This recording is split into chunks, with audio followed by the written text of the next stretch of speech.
السلام عليكم ورحمة الله تعالى وبركاته. بقولال شعب أيا مانتا وحي ميدكا جنرال شيخو أحمد علي أو كوبا حاجة عن الدولة الفدرالكا Soomaaliya waxa ay ka soo qaadeen oo gacantooda ay uga soo qaadeen isbitaalka Digfaar ee magaalada Muqdisho ilaa iyo ay ka geeyaan garoonka diyaaradaha aadan cadde ee magaalada caasimadda ah Muqdisho. Haddaba tani waxay la yaab iyo amakaag ay ku noqotay rag dowladda ka tirsan oo mas'uuliyiin sarsare ah oo doonayay in qaab afduub ahaan ay meydka ku haystaan ama canshuur xitaa ay duldhigaan ilaa iyo laga bixiyana aysan dhiibin. Haddaba awood ay adeegsadeen rag dhalinyaro ah oo is-abaabulay iyo odayaal dhaqan ah iyo siyaasiyiin qaarkood oo hadda soo baxaya, waxaana la tusay raggaasi in meydka aysan sii haysan karin, waxaana indhaha loo saaray in garoonka aadan cadde ee magaalada Muqdisho laga qaadi karo oo diyaarad ay ka qaadi karto. Sidoo kale su'aashan jawaabteeda ayaa rabaa inaad qaybta hoose uga soo dhiibato aragtidaada. Cadaaladda la sheego inay ka jirto gudaha dalka oo ay dowladdan haba ugu badnaatee sameynayso waxa indhihiin aad ku aragtaan, ma waxay qabataa oo keliya dadka dowlad jaceylka saaxiibka la ah sida janankan gacanta dowladda ku baxay ee dhibaatada culus loo geystay. Sidoo kale waxaan sababardhig ku sameynaynaa dhacdo la mid ah tan generaalka dowladda Soomaaliya ay ku weerartay gurigiisa oo loo geystay gudoomiye degmo oo la yiraahdo Axmed Xasan Cadu Axmed Daaci.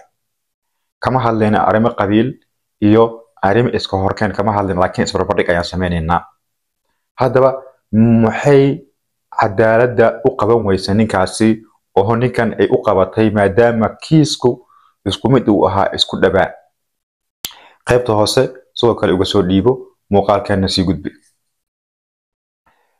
waxaa waqti dheer kadib maanta magaalada caasimadda ah Muqdisho laga qaaday oo boqolaal shacab ah oo uu ku jiro gudoomiyaha maxkamadda ciidamada qalabka sida qaybta darajada labaad Liibaan Cali Yarow salaada janaasada ay kula dugteen isbitaalka Digfaar. generaalkii dowladda ay ciishay xaqiisii iyo xuquuqdiisii ay ku tumatay, isla markaana darajadiisii saxda ahayd oo uu bixiyay Xasan Garguurte inkiray wiil dhalinyaro ah oo heerka dowladnimo aan fahamsaneen iyo darajooyinka ciidanka laftirkiisa xataa ku soo baxay qaab musuqmaasuq iyo wax isdabamarin ah. ninkan maanta meydkiisa la qaaday ee jananka ahaa ee shabeellada hoose shabeellaha dhexe hiiraan xoreeyay kana xoreeyay raggan hadda dowladda ay u maari la'dahay u tabar la'dahay isla markaana dhinac walba ay ka martay ayuu maalin cad ka xoreeyay 3 gobol oo kor aan ku soo xusay. halkii ay ahayd in lagu abaalmariyo waxaa lagu abaalguday in rag siyaasiyiin ah oo cuqdad iyo ciid u qabay in ay u soo hoosmaraan dowladda uu hogaamiyo Xasan Sheekh Maxamuud Xasan Garguurte, isla markaana ay weerar ku qaadeen gurigiisa.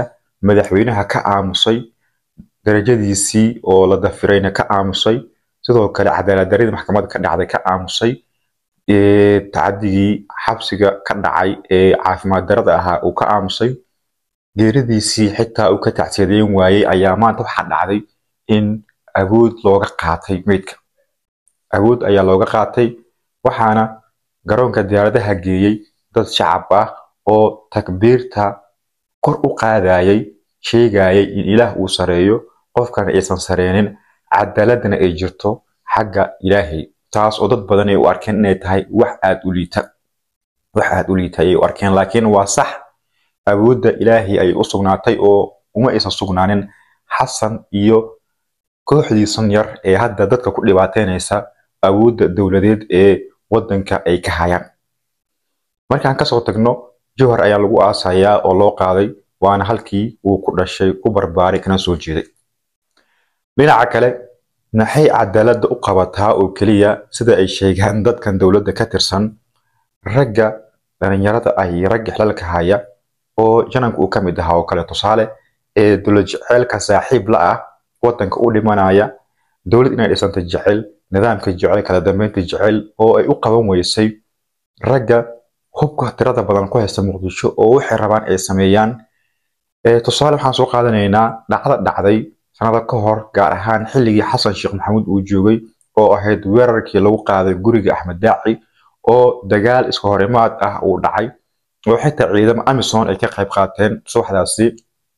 axmed daaci ciidankiisi wax ay dileen asigana wax laga dilay lasoo qabtay ha yeeshee xarunta madaxtooyada qaybta mukayfka la geeyey uu ku raaxaysanayay xitaa aan la geenin saldhig.